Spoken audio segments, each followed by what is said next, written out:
ওই বিবির কাছে যা, বিবি একটা নেকামল দিব।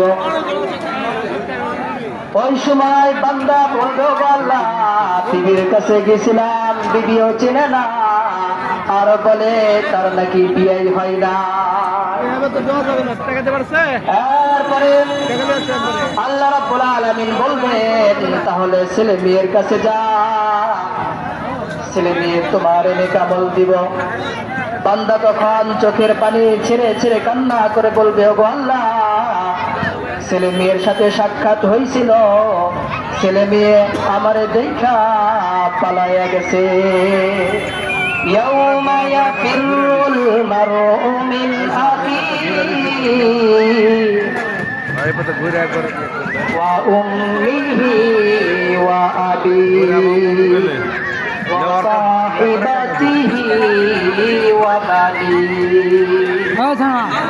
ও মুসলমান বান্দার, কিয়ামতের ময়দানে